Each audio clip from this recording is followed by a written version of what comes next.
I wanna know, have you ever seen the rain? What's that? Oh, hey there. How you doing, little fellas?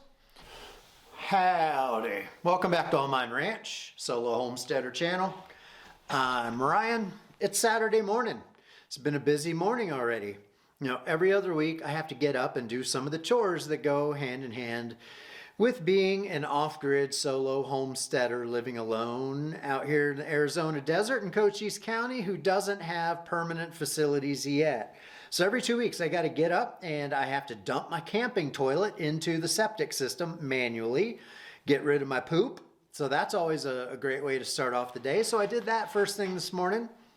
And then I loaded up all my trash and I went to the Bisbee city dump. Got rid of my trash, some used motor oil, a little bit of scrap metal that was the cutoffs from the roof of my pump house that's in the last video. Hit the grocery store, hit the hardware store. So this weekend, aside from doing the mandatory minimum chores around the homestead, it's a 3-day weekend for me. I'm taking Monday off of work, burning some PTO time, because I feel like I don't actually get productive. Like one day of the weekend is pretty much doing the small stuff, you know, a little trail work, cleaning, straightening, organizing, running errands, you know, going to the bank, things like that. So you kind of lose a day just taking care of business. So Sunday and Monday is when I can actually be like super productive and make forward progress on my projects. And I have, let's walk and talk. Super bright out here, apologize. I have 3 main goals. One is, this is my pump house you saw in the last video, and here's the start of a door for it. My goal is to finish the door, get it hung with hinges and everything, and put all the paneling across the front, which also involves paneling that front door, so that I can lock it and have, you know, security in there. Why is that important? Well, because I got some toys, equipment over the weekend. Let's go back inside. Adjust. Okay, I showed you the green pump already. I bought that about a month and a half ago, 2 months ago.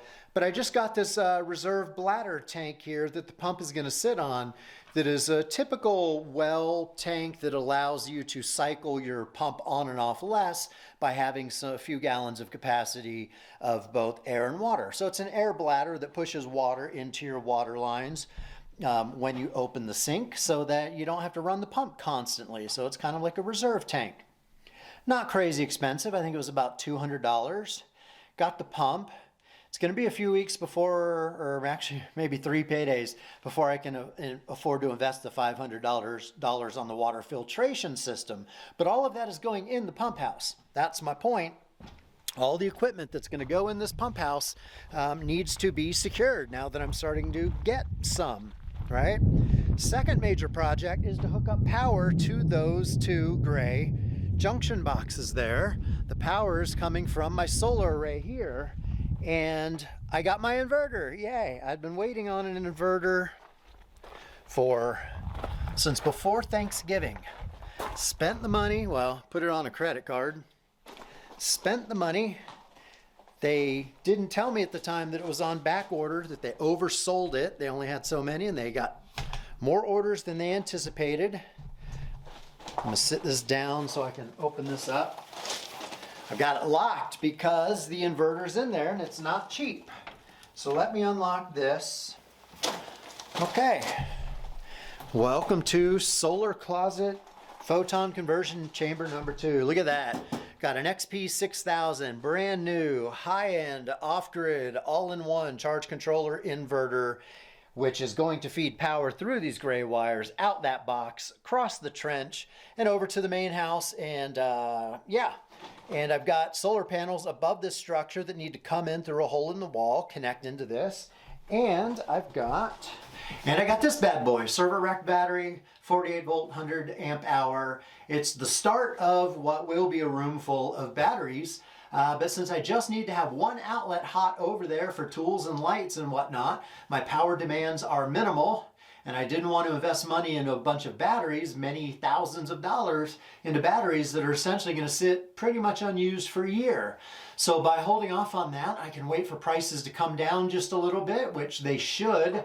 I'm hearing lots of reports of overproduction capacity in China, which over the next year or two is going to play out as much cheaper lithium ion battery prices. So this one guy is basically, what, $1,400, and I need about 8 to 10 of them. That's a big investment. So anyway, I don't need that yet. So I got a battery, I got an inverter, I got solar panels, I got wiring to the main house. It's a matter of connecting it all up and getting some power. So that is a big project for this 3-day weekend. And then last but not least, since this stuff will be in here and has value, and because I'm spent most of my adult life in Southern California, where everything that's not nailed down gets stolen.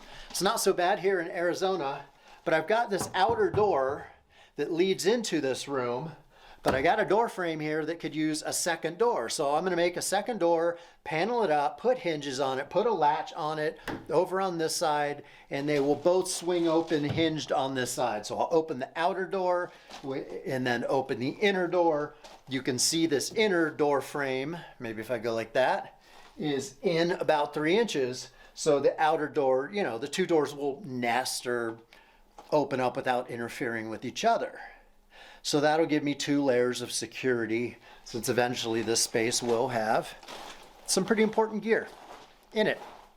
So those are my 3 sort of goals: 2 doors, paneling, electrical, and I'm sure I'm going to run into all kinds of issues with lack of fittings and strain relief and glands and all the things where you have to run power lines through boxes, holes in the wall, into the inverter.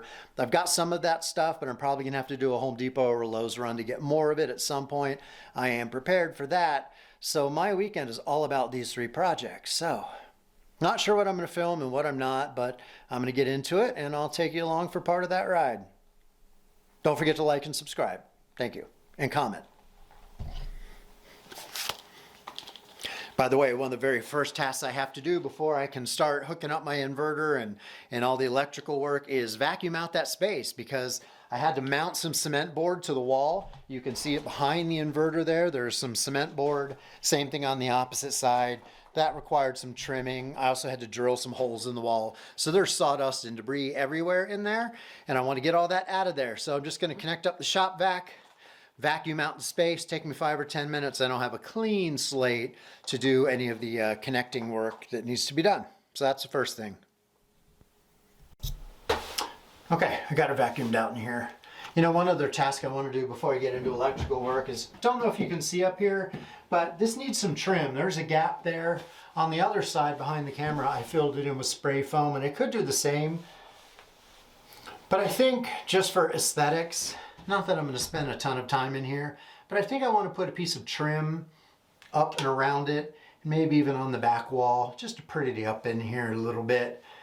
On my to-do list is actually to put a permanent shop light in here on a switch. Same thing out in the pump house that I'm working on. I want to have a light switch going to a shop light and some both internal and external outlets. So just a few other little details of things I need to work on as well. So I think I'm going to go rip a piece of extra scrap wood that I've got and run a piece of trim up here on the top of this where the side wall meets the roof.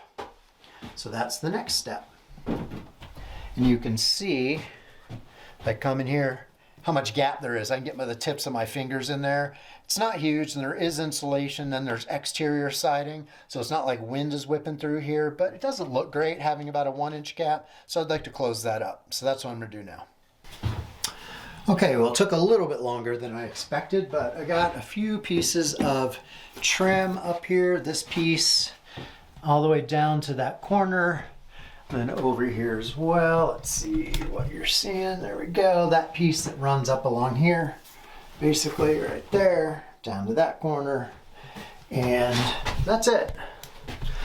So it was a little frustrating, a little aggravating, but it took about an hour. Had to cut those pieces, then sand the hell out of them, and then fit them into place. Re-vacuum in here. Should have waited on the vacuuming, but didn't think that through. So I've had to vacuum twice. Anyway, now I can start working on the power line, running it around to the inverter, figuring out which of those two lines I need to use. Kind of depends on how they route out on the other end, and I didn't mark them to distinguish one from another. So I have to go figure that out. Anyway, onwards and upwards. Okay, so I wasn't sure how I was going to run my power wire to my inverter from that box where it's coming in the wall. But I think I've figured it out. I essentially bought a larger version of one of these, which is like a strain relief clamp, right? This just clamps as you tighten these two screws. I bought a slightly larger version of that and mounted it right here in the bottom. So that would clamp the wire coming in and take any strain off from the weight of the wire trying to pull itself back down out of the connectors. And this wire, which is for direct burial with very thick sheathing. And while it is supposed to be run in conduit in a perfect world, I do not have to conform to codes and no inspections. And it's well insulated and it's very stiff and very strong. So I think all I'm going to do is take a hole saw, cut a hole in the side of that box, mount one of these guys on each side to feed out the one wire out each side, and then I'm just going to essentially clamp it using some of these plastic strap clamps, these little U-shaped clamps, and just put about 4 of those in and clamp it to the wall as it follows around, and then just come directly up under the inverter and in. So it doesn't follow code, but I don't care. I care about safety, fire, avoiding fire and shock. Those are my main concerns. So as long as I feel like I hold a standard or I'm not going to get shocked in the future and it's not going to cause a fire, I'm good with it. So, I do things like, bevel the edges and sand them down a little bit so there's no rub points where it's going to abrade or anything like that. But with it being clamped in place and everything fixed and rigid, and it's only about a 6-foot run, I think it's pretty safe. So that's what I'm about to do. I got my drill with a little hole saw on here. I'm gonna drill 2 holes on that little box, 1 on each side with this bad boy, put on 2 of these, and run my wire through, clamp it to the wall, run it up into the inverter, and then I can go outside and start working on punching down, connecting down the wire to the circuit breakers and the disconnect panels out there on the main house. So let's do that.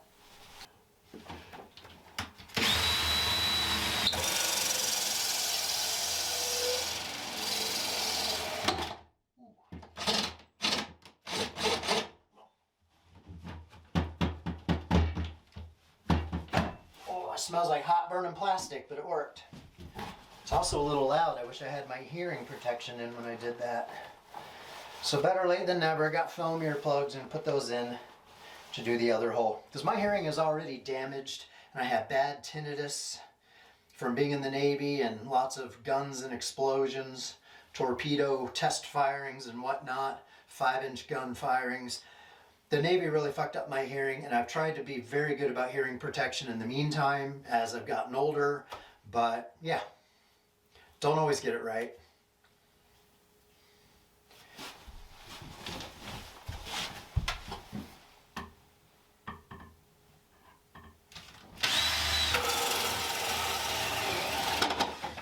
Okay. So this, I don't think you can see it, but this definitely now has very rough edges, so I'm going to go find a file and take care of these edges, even though once I put one of these in it'll be totally fine. Let's test that out, by the way. Test fit. Uh-oh. Uh-oh. I think I might have used the wrong size hole saw. I meant to use these bigger ones. Ruh-roh. We'll see after I get it filed down. That's funny, I had a knife in my pocket the whole time and did not know it.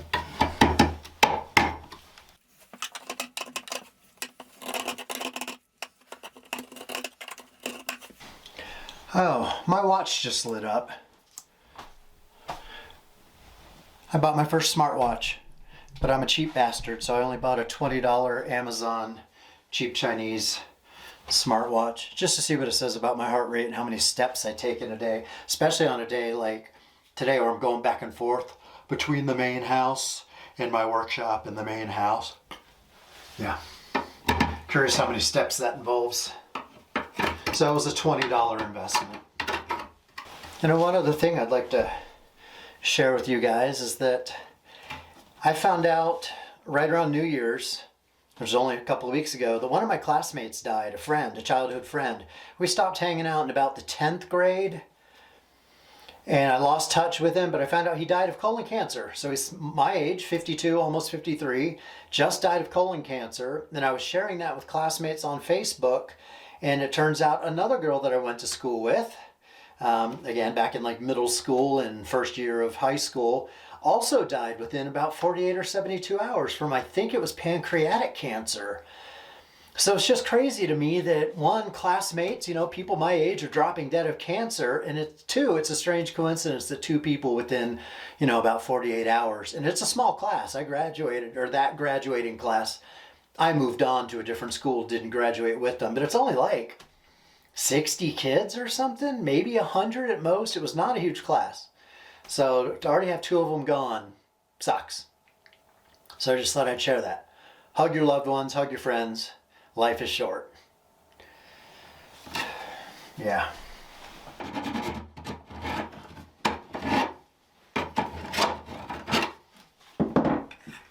Let's see. No, still too small. All right, I don't know what I was thinking. These smaller ones will work. Even that now is not a great fucking fit, is it? Oops. Dang, dang, dang.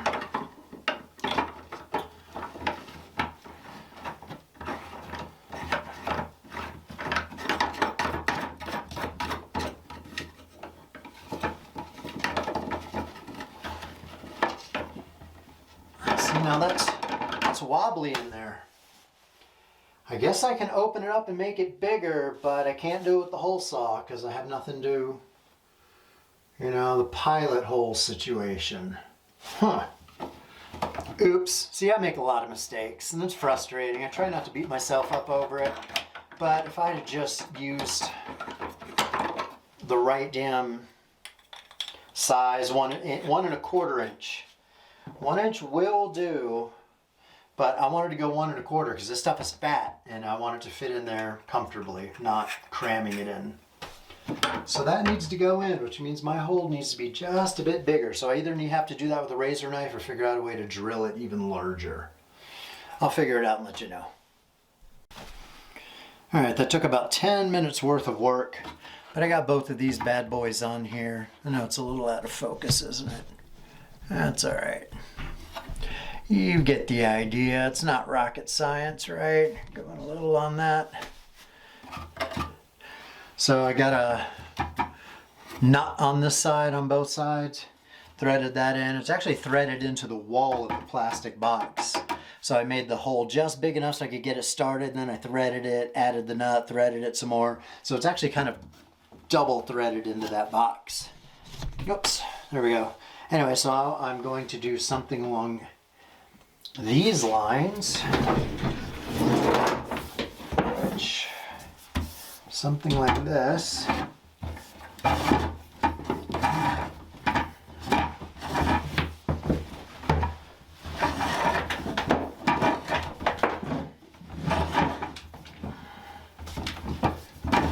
Hopefully no massive twists in this. Yeah, there is actually a pretty good twist. There we go. Okay.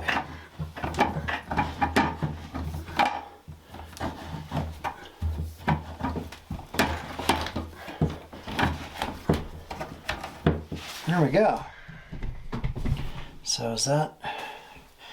There we go. So that one comes through, and then I will just basically clamp it flat to the wall all the way around, and then I'll do the same thing with the other side. And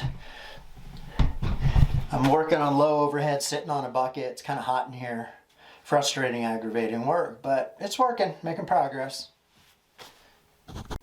Hello and good morning. It's Monday. Stanley, get back in the truck. He always comes around and get back in the truck. Back in the truck.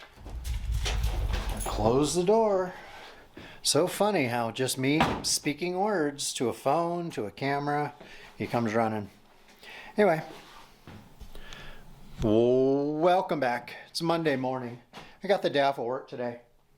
Playing carpenter, starting on a door frame for that space, which I may have talked about in a previous clip.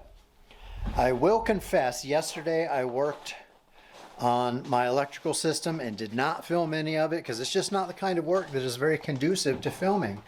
But coming to my solar closet, I got my battery hooked up to my inverter, which is sending power out through that box to the main house. And I installed this Midnight Solar combiner box where, see those holes right there? That's where the PV panels come in. Photovoltaic solar panels come in. They connect into this combiner box. I don't really need a combiner box yet, but I had it. It's convenient. It allows for future expansion. So it's essentially going to that box and then running across the wall here through that little junction box all the way up over to here.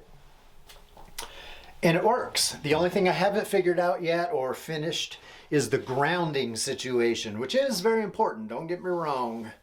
The grounding situation here is a challenge. Getting copper bars into the ground has been a challenge. Getting it all connected has been a challenge, and I am not an electrician, so knowing what's the right grounding situation is a challenge.